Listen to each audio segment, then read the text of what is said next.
बातें अपने जीवन में उतारने का हम प्रयास करें। गुरु बनना अलग बात है और गुरु की बातें अपने जीवन में उतारना इसलिए आवश्यक है कि गुरु की बातें यदि जीवन में हम उतारते हैं तो अनेक बाधाएं जितनी भी आती है हमको, जितनी भी समस्याएं आती है, उन समस्याओं को सहन करने का सामर्थ्य मिलता है। मान लो आप किसी डॉक्टर के पास जाते हो और डॉक्टर ने आपको दवाई लिख के दी कि 7 दिन लेना है, 1 महीने लेना है।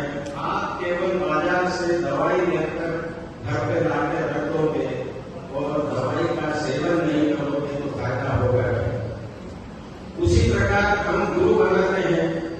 गुरु बनाने के बाद उनकी बातों का यदि हमने अनुसरण किया या वो जो चाहते हैं, गुरु हमसे क्या चाहते हैं कि हम परिवार में प्रेम से रहें।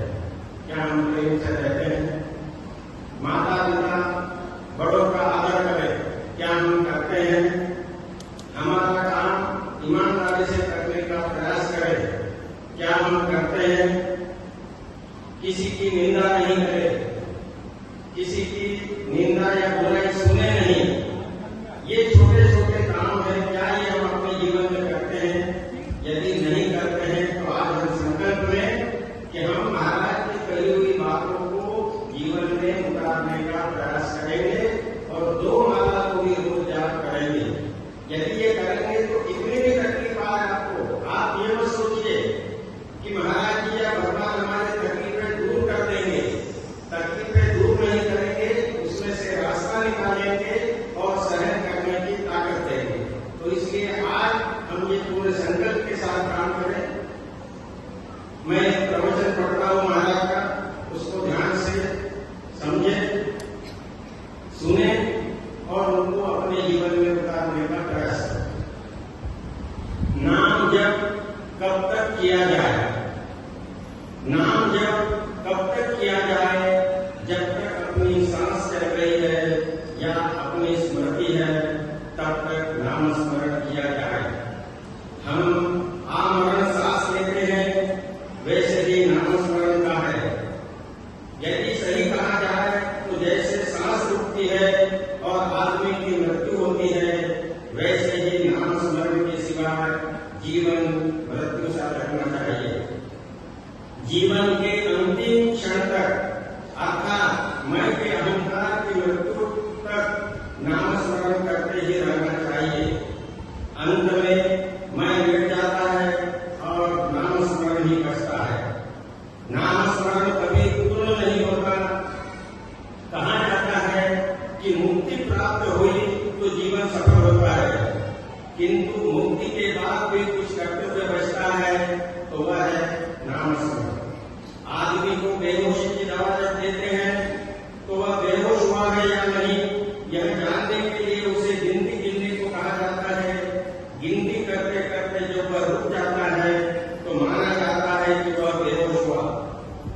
वैसे ही नाम जपते जपते मैं नाम जप रहा हूं का विस्मरण होना चाहिए।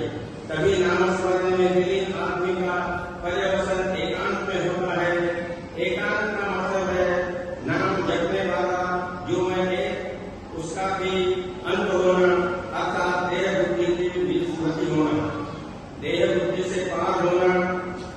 नाम जपते जपते ऐसी स्थिति प्राप्त होती है तो यह प्रश्न ही निर्माण होता है कि साधक का चित्त भगवान स्मरण में है या नहीं। निंद्रा नाश की बीमारी जब होती है तब नींद आने तक दवा लेते हैं, वैसे ही हमें नाम स्मरण का स्वाभाविक होने पर नाम जपना चाहिए। नाम उपाधि रहित है। जब तक हम उपाधि रहित नहीं होते तब तक नाम स्मरण के प्रति हमारा प्रेम नहीं जगेगा। नाम स्मरण के कारण भगवान की समीपता प्राप्त होती है, तब भगवत कृपा होने में देरी नहीं लगती। सच तो यह है कि जिस पर भगवत कृपा होती है तो उसके मुंह में ईश्वर का नाम आता है। क्या नाम जप की संख्या रखनी चाहिए? कुछ विशिष्ट संख्या तक जप करने का संकल्प हो, क्या